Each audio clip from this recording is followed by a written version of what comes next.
Tired of making zucchini bread and need a new idea to use up all that zucchini from your garden or maybe your neighbor's garden? I got you. Zucchini latkes for the win. Let's go.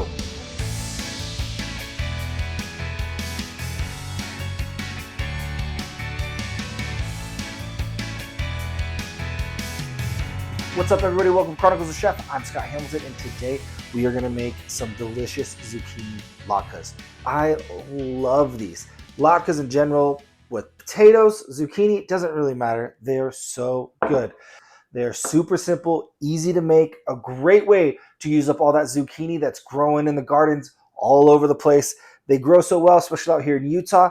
We have a plethora of them. So without further ado, let's get cooking. All right, let's get making these latkes. First things first, we're gonna get everything prepped to go into our food processor. So that means really simple.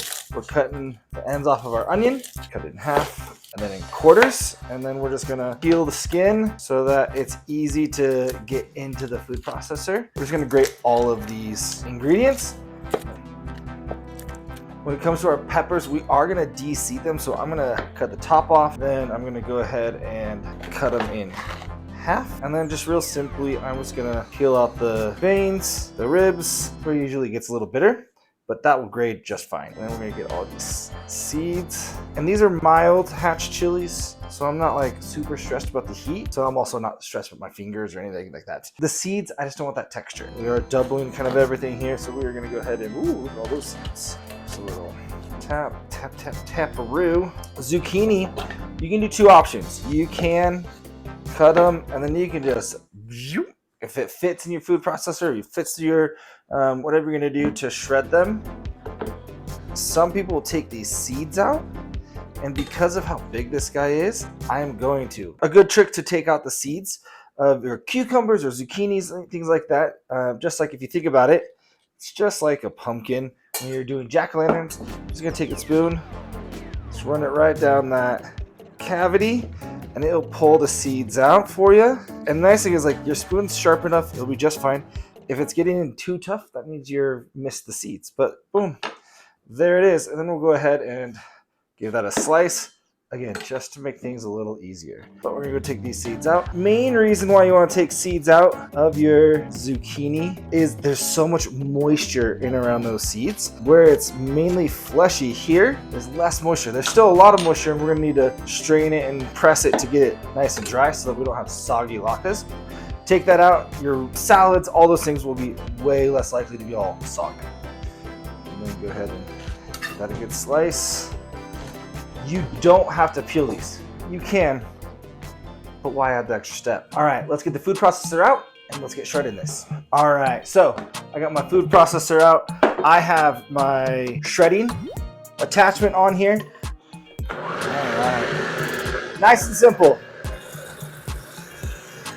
Use the guard, do multiple at a time, sure. Okay. We're throwing our garlic in here too. Just whoop. We got this all nicely done up. Ooh.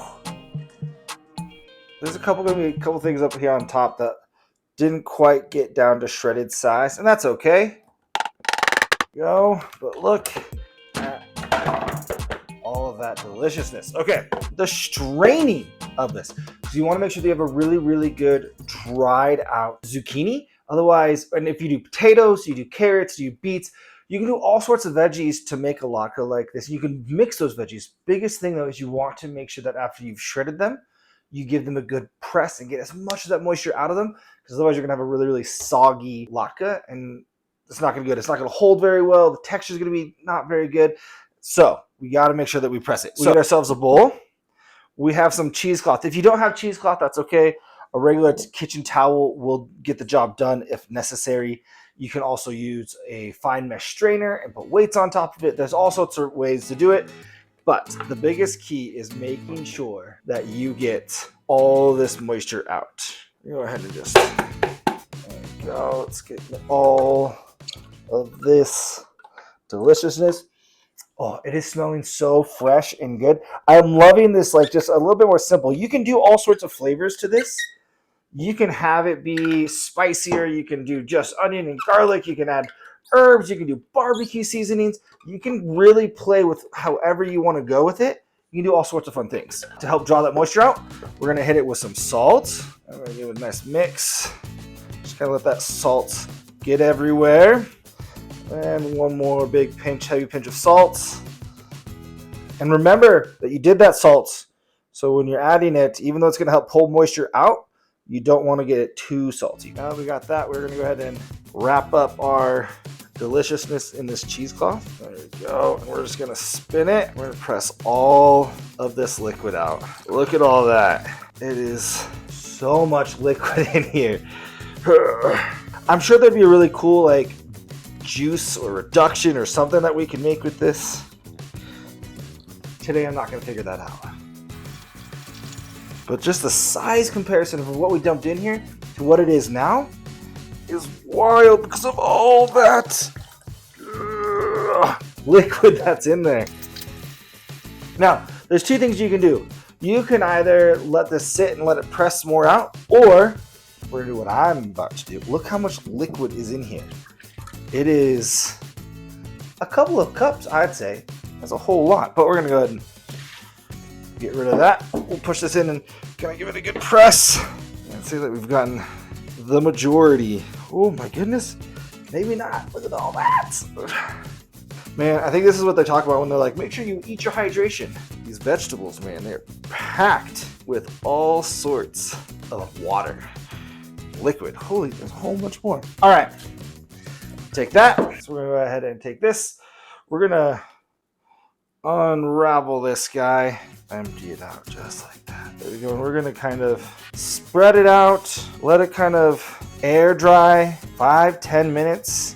You could let it go longer if you wanted to. We're just gonna kind of let it hang out here for a little bit before we get making our batter.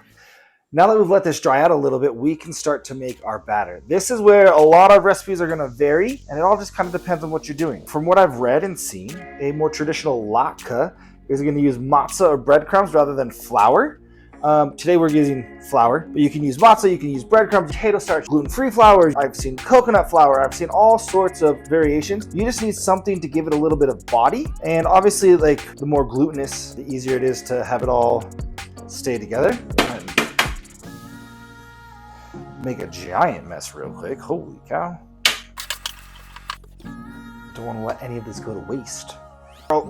While there are lots of different ingredients that you can use as a binder, we're going to go ahead and just use flour because that's what I had in my house. And this is 1/3 of a cup. Typically for like a pound of zucchini or a pound of potatoes in that range, you're going to usually do about 2 to 3 tablespoons or 1/4 to 1/2 a cup of matzah or breadcrumbs. For a leavening agent, you can use baking soda. I'm just going to go ahead and use 2 eggs.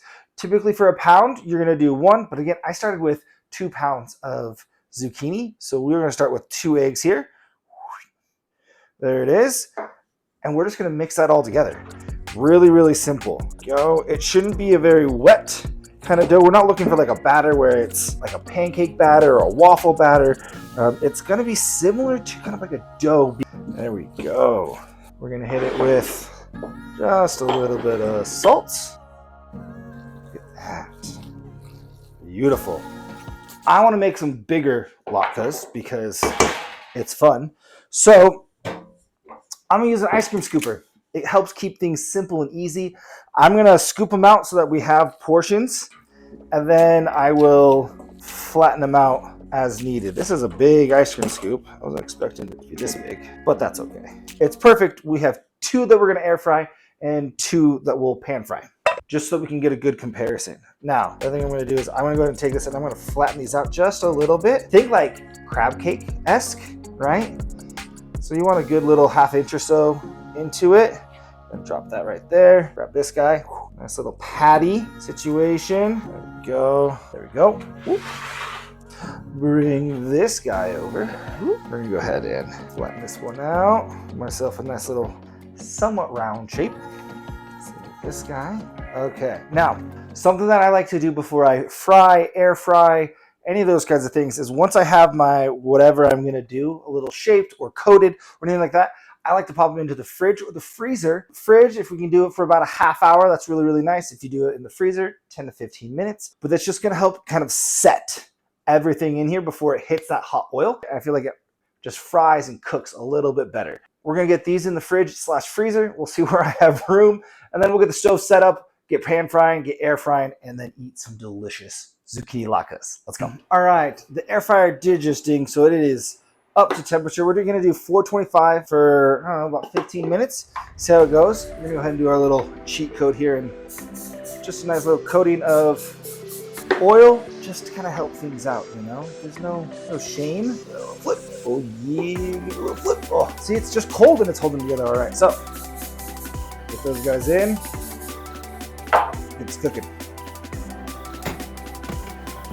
Our pan is nice and hot. It's about medium-high heat. I'm gonna do like 2 to 3 tablespoons of avocado oil. We're not deep frying, this is a pan fry. So we want a good layer of fat in there to help cook and give you a nice crisp, but we're not looking to fully submerge. We're gonna drop just a little bit in here to see how it goes. We got some good bubbles happening, so I'm liking that. So we're gonna go ahead and start our frying. I'm gonna take our first one here, we're gonna just drop them in there. Then our second guy. Just a nice drop there. I am gonna just keep using this, but a rack in it, so when we pull it out of the oil, we can put it on here, and that's gonna help keep everything nice and crispy. Oh, it's smelling so good already. Oh, I love these. These are so good. Oh, I can't wait. We're gonna flip them a couple of times, but you want to do your best to let them kind of cook. Really get that good sear on there. But let's go ahead and flip this guy and see how things are looking. Ooh. My pan's not evenly cooking, so we got a good color crust over here, but not so much on that side. So we're gonna turn it up just a little bit, and we're gonna let these kind of just cook and rotate, and we'll let this guy cook a lot longer, see how things are feeling. All right, let's take a look at these guys. Oh, it's feeling just right. Oh, there we go. That is looking crisp and beautiful. About this side. There we go. These might have been just a hair too big for this pan that I'm using. That's okay. They're gonna turn out delicious. Everything's gonna be fine. But duly noted for next time. We're about halfway through our estimated cooking. I was expecting something maybe a hair crispier. Oh, I don't know. We might throw these in a pan. All right, I'm gonna deem these good to go.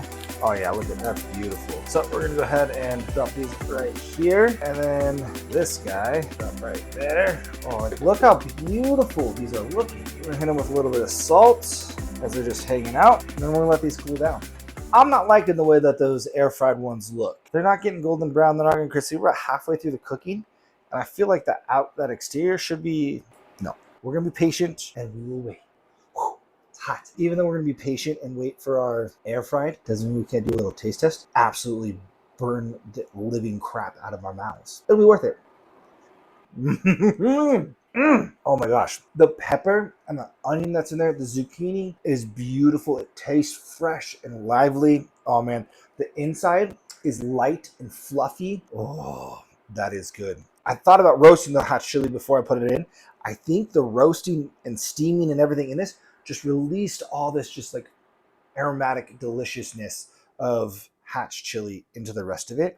And it's not spicy, but there's that chili flavor in there, and oh, that is good. That is good. I'm not liking how this is going in the air fryer. I was hoping for a little more. I've done eggplant parmesan and things like that in the air fryer, and they've worked out great. But for whatever reason, this just isn't it. So I'm gonna finish these guys in our hot oil and see if we can't get a good crust on them. I think I'll have to go back to the drawing board on why the air fryer just wasn't getting these crisp enough. Maybe I didn't put enough oil. Maybe they weren't dry enough.